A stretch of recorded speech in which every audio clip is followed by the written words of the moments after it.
Mucho gusto, soy el padre José Tobías Rojas Contreras. Estamos haciendo esta lectura del Catecismo de la Iglesia Católica con la intención de fortalecer nuestro conocimiento de la misma, con la intención de fortalecer nuestra capacidad de diálogo con otras personas que no la conocen o que la interpretan de manera distinta o la atacan. Y también para tener esa capacidad de enseñarla. Conocer la doctrina de la Iglesia es muy importante. Hemos venido avanzando en la lectura del capítulo primero y segundo, es decir, de la primera parte y de la primera sección. Y veamos con más detalle entonces lo que vamos a ver en este día. Aquí tenemos lo que hemos ido avanzando. Entonces tenemos en el Catecismo de la Iglesia la primera parte, que es la profesión de la fe, que ya la hemos venido avanzando. Y estamos en la primera sección. En relación con esta primera sección, pues tenemos acá. La primera sección es creemos. Hemos avanzado el capítulo primero, que es el hombre capaz de Dios. Dios que sale al encuentro del hombre. Y hoy avanzaremos estudiando el capítulo tercero, la respuesta del hombre a Dios. Entonces, mirando la profesión de la fe y la primera sección. El capítulo primero, el hombre es capaz de Dios. El capítulo segundo, Dios sale al encuentro del hombre. Y el tercer capítulo, la respuesta que el hombre es capaz de darle a Dios. Entonces, capítulo tercero, la respuesta del hombre a Dios. Por su revelación, Dios invisible habla a los hombres como amigos, movido por su gran amor, y mora con ellos para invitarlos a la comunicación consigo y recibirlos en su compañía. La respuesta adecuada a esta invitación es la fe. Entonces aquí tenemos una consideración. La fe es la respuesta. Por la fe, el hombre somete completamente su inteligencia y su voluntad a Dios. Con todo su ser, el hombre da su asentimiento a Dios que se revela.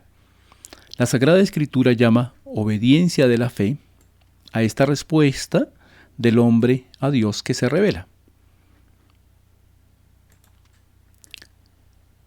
El capítulo tercero tiene dos artículos. Primer artículo, creo. Segundo artículo, creemos. Entonces avancemos un poco en la lectura de estos dos artículos. Primer artículo, creo. En orden a la respuesta del hombre a Dios. El primer artículo está dividido en tres numerales. La obediencia de la fe. Yo sé en quién tengo puesta mi fe. Y las características de la fe. Entonces avancemos con el primer numeral. En la respuesta del hombre a Dios, entonces está el artículo creo y el numeral la obediencia de la fe. Obedecer en la fe es someterse libremente a la palabra escuchada, porque su verdad está garantizada por Dios, que es la verdad misma. De esta obediencia, Abraham, que es el modelo que nos propone la Sagrada Escritura. La Virgen María es la realización más perfecta de la misma respuesta, de la obediencia. Entonces Abraham, padre de todos los creyentes. La carta a los Hebreos, en el gran elogio de la fe de los antepasados, insiste particularmente en la fe de Abraham. Por la fe, Abraham obedeció y salió para el lugar que había de recibir en herencia, y salió sin saber a dónde iba. Por la fe, vivió como extranjero y peregrino en la tierra prometida. Por la fe, a Sara se le otorgó el concebir al hijo de la promesa. Y por la fe, finalmente, Abraham ofreció a su hijo único en sacrificio. Abraham realiza así la definición de la fe dada por la carta a los Hebreos. La fe es garantía de lo que se espera, la prueba de las realidades que no se ven. Abraham creyó en Dios y le fue reputado como justicia. Y por eso, fortalecido por su fe, Abraham fue hecho padre de los creyentes. El Antiguo Testamento es rico en testimonios acerca de esta fe. La carta a los Hebreos proclama el elogio de la fe ejemplar por la que los antiguos fueron alabados. Sin embargo, Dios tenía ya dispuesto algo mejor: la gracia de creer en el Hijo Jesús, el que inicia y consuma la fe. Ahora María, dichosa la que ha creído. La Virgen María realiza de la manera más perfecta la obediencia de la fe.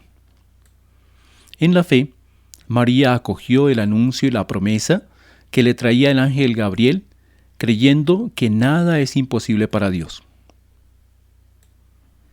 Y dando su asentimiento, como: «He aquí la esclava del Señor, hágase en mí según tu palabra». Isabel la saludó: «Dichosa la que ha creído, que se cumplirán las cosas que le fueron dichas por parte del Señor. Por esta fe, todas las generaciones la proclamarán bienaventurada». Esto está tomado literalmente de la Escritura. Durante su vida y hasta su última prueba, cuando Jesús, su Hijo, murió en la cruz, su fe no vaciló. María no cesó de creer en el cumplimiento de la palabra de Dios. Por todo ello, la Iglesia venera en María la realización más pura de la fe. Numeral segundo. Yo sé en quién tengo puesta mi fe. Una frase de la segunda carta a Timoteo. Creer en un solo Dios. La fe es ante todo una adhesión personal del hombre a Dios. Es al mismo tiempo e inseparablemente el asentimiento libre a toda la verdad que Dios ha revelado. En cuanto a adhesión personal a Dios y asentimiento a la verdad que Él ha revelado, la fe cristiana difiere de la fe en una persona. Es justo y bueno confiarse totalmente a Dios y creer absolutamente lo que Él dice. Sería vano y errado poner una fe semejante en una criatura. Es decir, creerle solo a Dios. Creer en Jesucristo, Hijo de Dios. Para el cristiano, creer en Dios es inseparablemente creer en aquel que Él ha enviado, su Hijo amado, en quien ha puesto toda su complacencia. Dios nos ha dicho que le escuchemos. El Señor mismo dice a sus discípulos: «Creed en Dios, creed también en mí». Podemos creer en Jesucristo porque es Dios, el Verbo hecho carne. A Dios nadie lo ha visto jamás. El Hijo único que está en el seno del Padre, Él lo ha contado. Porque ha visto al Padre, Él es el único en conocerlo y en poderlo revelar. Y creer en el Espíritu Santo.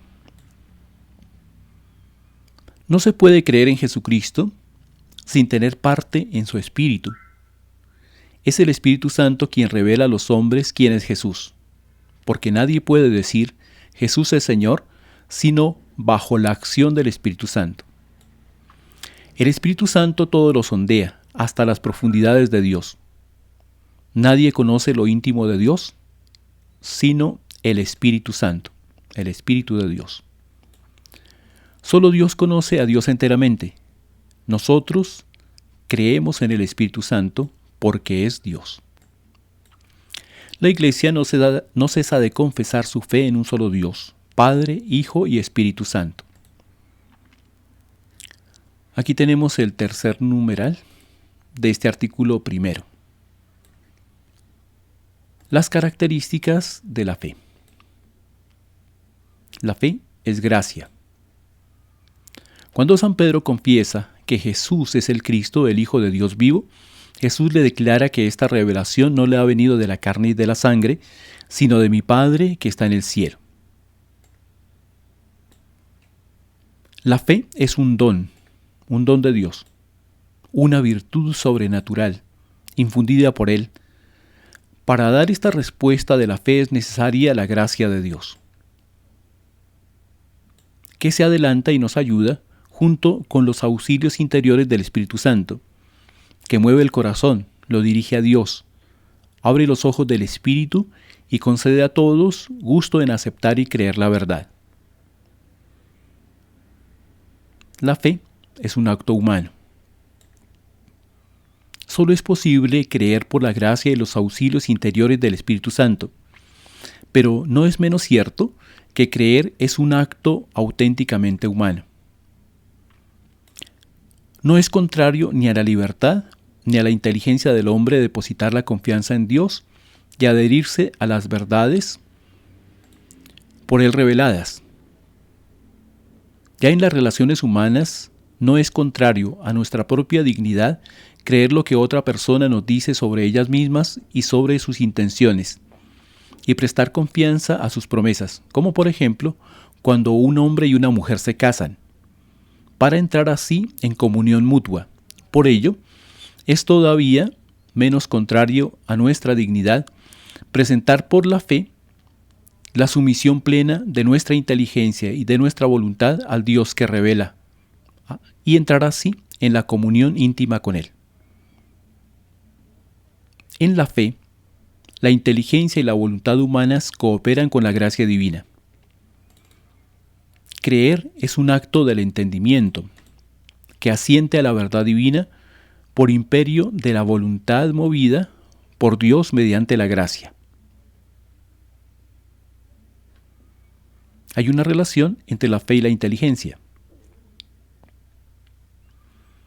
El motivo de creer no radica en el hecho de que las verdades reveladas aparezcan como verdaderas e inteligibles a la luz de nuestra razón natural.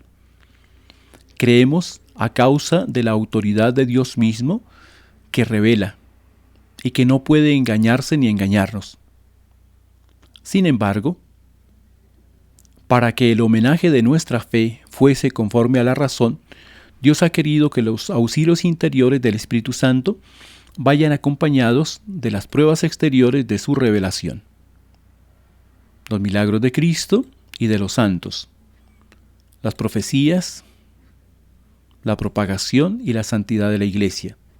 Su fecundidad y su estabilidad son signos certísimos de la revelación divina, adaptados a la inteligencia de todos, motivos de credibilidad que muestran que el asentimiento de la fe no es en modo alguno un movimiento ciego del espíritu. La fe es cierta, más cierta que todo conocimiento humano, porque se funda en la palabra misma de Dios que no puede mentir.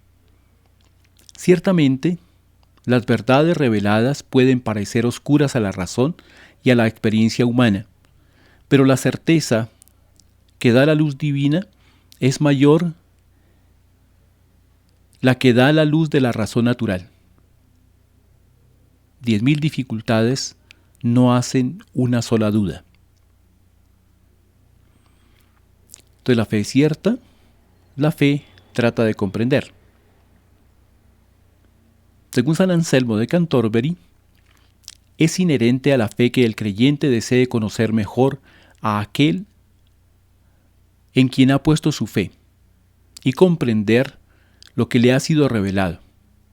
Un conocimiento más penetrante suscitará a su vez una fe mayor, cada vez más encendida en el amor.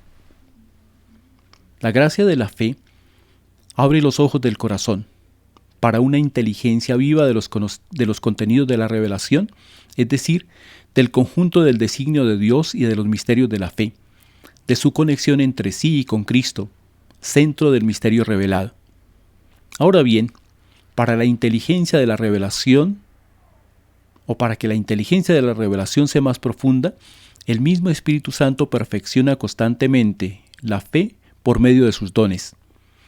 Así, según el adagio de San Agustín, creo para comprender y comprendo para creer mejor. Hay una relación entre fe y ciencia. A pesar de que la fe esté por encima de la razón, jamás puede haber contradicción entre ellas, puesto que el mismo Dios que revela los misterios e infunde la fe, otorga al espíritu humano la luz de la razón. Dios no puede negarse a sí mismo, ni lo verdadero contradecir jamás a lo verdadero. Por eso la investigación metódica en todas las disciplinas, si se procede de un modo realmente científico y según las normas morales, nunca estará realmente en oposición con la fe, porque las realidades profanas y las realidades de la fe tienen su origen en el mismo Dios. Más aún, quien con espíritu humilde y ánimo constante se esfuerza por escrutar lo escondido de las cosas, aún sin saberlo, está como guiado por la mano de Dios, que, sosteniendo todas las cosas, hace que sean lo que son. La libertad de la fe. El hombre, al creer, debe responder voluntariamente a Dios. Nadie debe ser obligado contra su voluntad a abrazar la fe. En efecto, el acto de la fe es voluntario, por propia naturaleza. Ciertamente Dios llama a los hombres a servirle en espíritu y en verdad. Por ello, quedan vinculados en conciencia, pero no coaccionados. Esto se hizo patente sobre todo en Cristo Jesús. En efecto, Cristo invitó a la fe y a la conversión. Él no forzó jamás a nadie. Dio testimonio de la verdad, pero no quiso imponerla por la fuerza a los que le contradecían, pues su reino crece por el amor con que Cristo, exaltado en la cruz, atrae a todos los hombres hacia Él. Necesidad de la fe. Creer en Cristo Jesús y en aquel que lo envió para salvarnos es necesario para obtener esa salvación, puesto que sin fe es imposible agradar a Dios y llegar a participar en la condición de hijos. Nadie es justificado sin ella, y nadie, a no ser que haya perseverado en ella hasta el fin, obtendrá la vida eterna. Perseverancia en la fe. La fe es un don gratuito que Dios hace al hombre. Este don inestimable podemos perderlo. San Pablo advierte de ello a Timoteo. Combate el buen combate conservando la fe y la conciencia recta. Algunos, por haberla rechazado, naufragaron en la fe. Para vivir, crecer y perseverar hasta el fin en la fe, debemos alimentarnos con la palabra de Dios. Debemos pedir al Señor que nos la aumente. Debe actuar por la caridad, ser sostenida por la esperanza y estar enraizada en la fe de la Iglesia.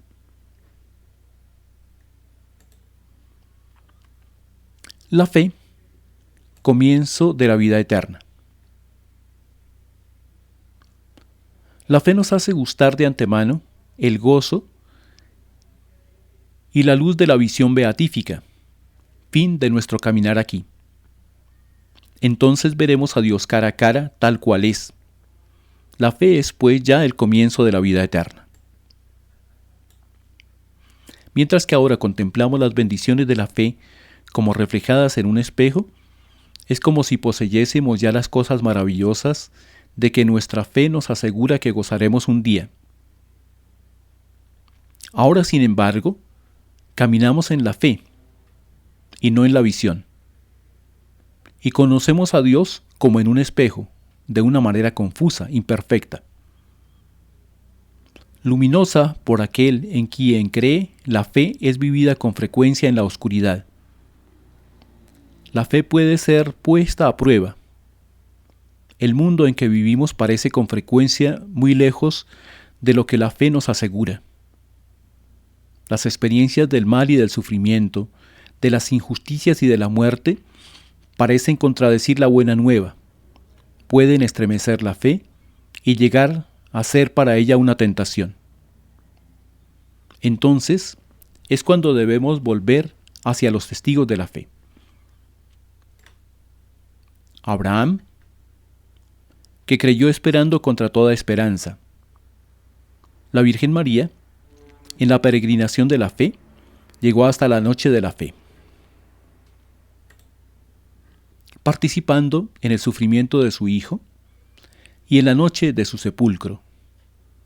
Y tantos otros testigos de la fe, también nosotros, teniendo en torno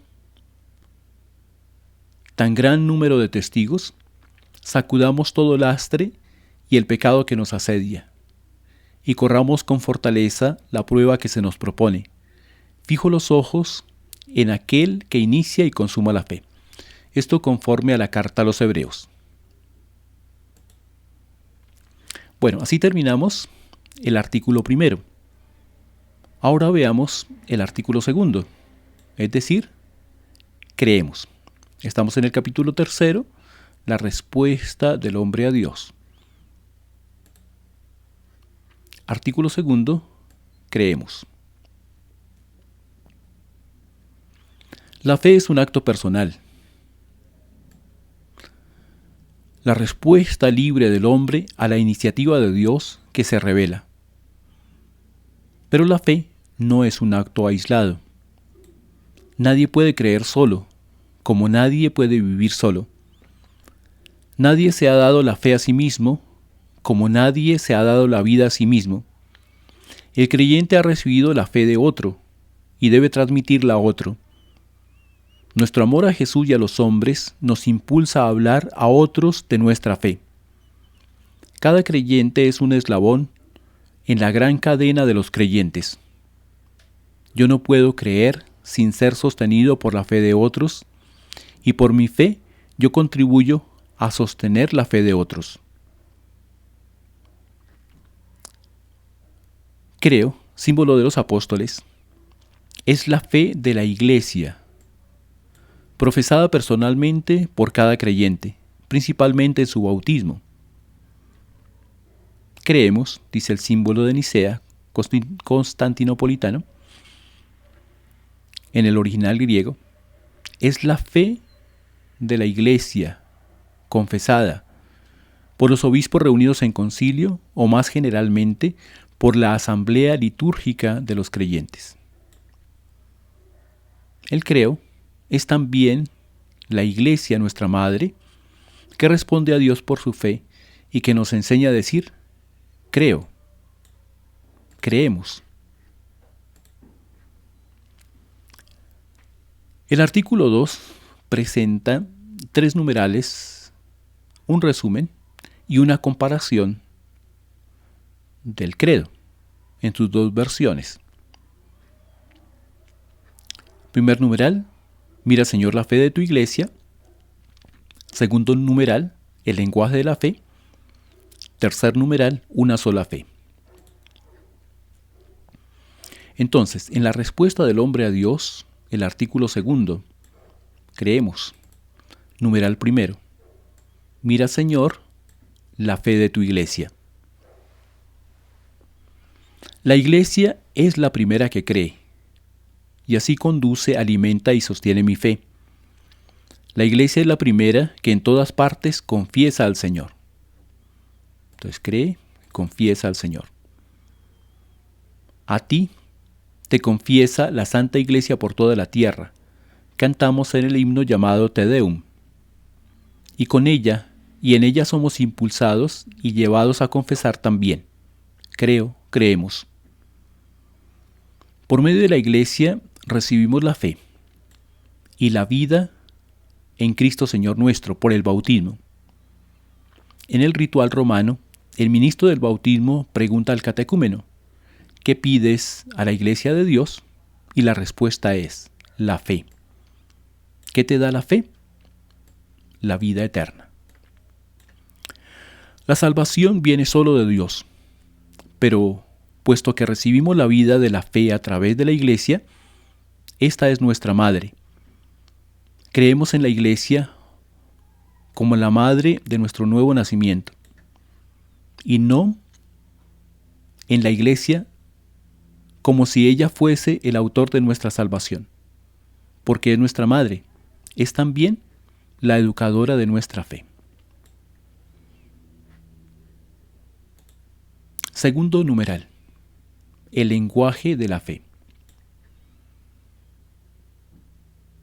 No creemos en las fórmulas, sino en las realidades que éstas expresan y que la fe nos permite tocar. El acto de fe del creyente no se detiene en el enunciado, sino en la realidad enunciada, como nos dice Santo Tomás. Sin embargo, nos acercamos a estas realidades con la ayuda de las formulaciones de la fe.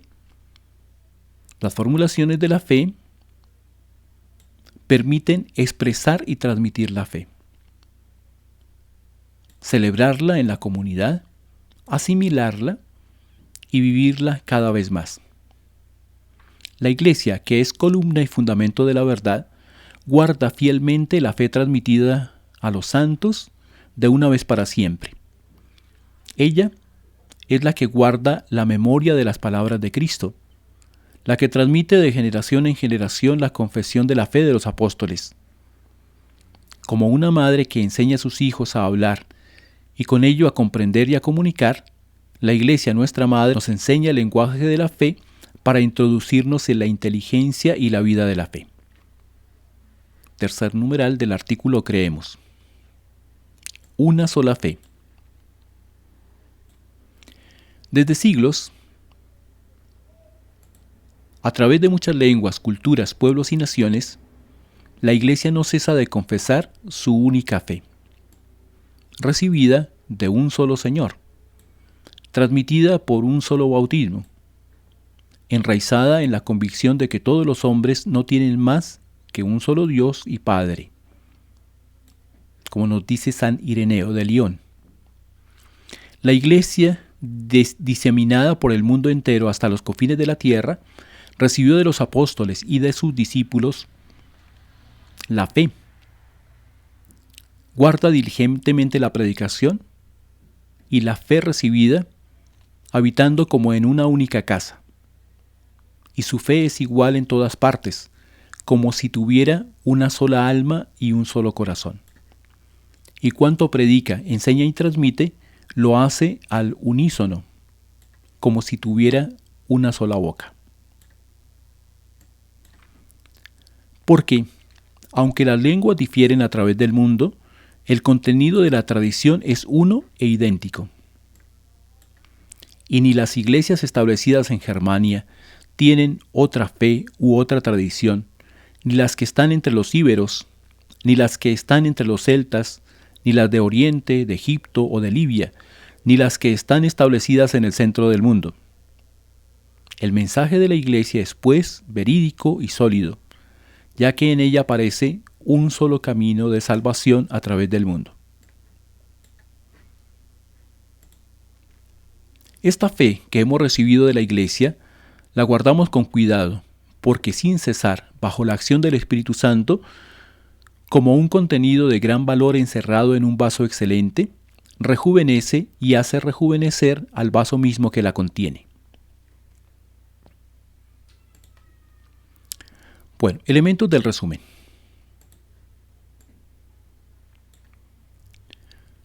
La fe es una adhesión personal del hombre entero a Dios que se revela. Comprende una adhesión de la inteligencia y de la voluntad a la revelación que Dios ha hecho de sí mismo mediante sus obras y palabras. Creer entraña una doble referencia, a la persona y a la verdad. A la verdad por confianza en la persona que atestigua. No debemos creer en ningún otro que no sea Dios Padre, Hijo y Espíritu Santo. La fe es un don sobrenatural, dado por Dios. Para creer el hombre necesita de los auxilios interiores del Espíritu Santo. Pero también creer es un acto humano, consciente, libre, que corresponde a la dignidad de la persona humana. Creer es también un acto eclesial. La fe de la Iglesia precede, engendra, conduce y alimenta nuestra fe. La Iglesia, madre de todos los creyentes. Nadie puede tener a Dios por padre si no tiene a la Iglesia por madre, dice San Cipriano de Cartago. Creemos todas aquellas cosas que se contienen en la palabra de Dios escrita o transmitida y son propuestas por la Iglesia, para ser creídas como divinamente reveladas, dice el Papa Pablo VI. La fe es necesaria para la salvación. El Señor mismo lo confirma: el que crea y se haga bautizar se salvará, el que no crea se condenará. La fe es un gusto anticipado del conocimiento que nos hará bienaventurados en la vida futura. Y por último, una comparación del credo. Entonces tenemos el credo apostólico y el credo de Nicea, Constantinopla. Y el texto pues los va comparando en los elementos principales. El de los apóstoles: creo en Dios, Padre Todopoderoso, Creador del cielo y de la tierra. El credo de Nicea, Constantinopla: creo en un solo Dios, Padre Todopoderoso, Creador del cielo y de la tierra, de todo lo visible y lo invisible. Credo apostólico: creo en Jesucristo, su único Hijo, nuestro Señor. Niceno-constantinopolitano: creo en un solo Señor Jesucristo, Hijo único de Dios, nacido del Padre antes de todos los siglos, Dios de Dios, luz de luz, Dios verdadero, de Dios verdadero, engendrado, no creado, de la misma naturaleza del Padre por quien todo fue hecho, que por nosotros los hombres y nuestra salvación bajó del cielo. Credo apostólico: que fue concebido por obra y gracia del Espíritu Santo, y nació de Santa María Virgen. Credo de Nicea, Constantinopla: y por obra del Espíritu Santo se encarnó de María la Virgen y se hizo hombre. Credo apostólico: padeció bajo el poder de Poncio Pilato, fue crucificado, muerto y sepultado, descendió a los infiernos y al tercer día resucitó de entre los muertos, subió a los cielos y está sentado a la derecha de Dios, Padre Todopoderoso. Desde allí ha de venir a juzgar a vivos y muertos. Credo de Nicea, Constantinopla: y por nuestra causa fue crucificado en tiempos de Poncio Pilato, padeció y fue sepultado, y resucitó al tercer día según las Escrituras, y subió al cielo y está sentado a la derecha del Padre. Y de nuevo vendrá con gloria para juzgar a vivos y muertos, y su reino no tendrá fin. Credo apostólico: creo en el Espíritu Santo. Credo de Nicea, Constantinopla: creo en el Espíritu Santo, Señor y dador de vida, que procede del Padre y del Hijo, que con el Padre y el Hijo recibe una misma adoración y gloria, y que habló por los profetas. Credo apostólico: creo en la Santa Iglesia Católica y la comunión de los santos. Credo de Nicea, Constantinopla: creo en la Iglesia que es una, santa, católica y apostólica. Credo apostólico: creo en el perdón de los pecados. Credo de Nicea, Constantinopla: confieso que hay un solo bautismo para el perdón de los pecados. Creo en la resurrección de la carne y en la vida eterna. Espero la resurrección de los muertos y la vida del mundo futuro. Amén. Entonces, con esta lectura, pues vamos avanzando en el conocimiento del catecismo de la Iglesia Católica. Hemos ido avanzando en la primera parte, en la primera sección, y hemos leído estos 3 primeros capítulos. Entonces vale la pena seguir haciéndolo, seguir conociendo toda esta riqueza que nos ofrece la Iglesia. Para todos, un buen día, una buena noche, donde quiera que se encuentren.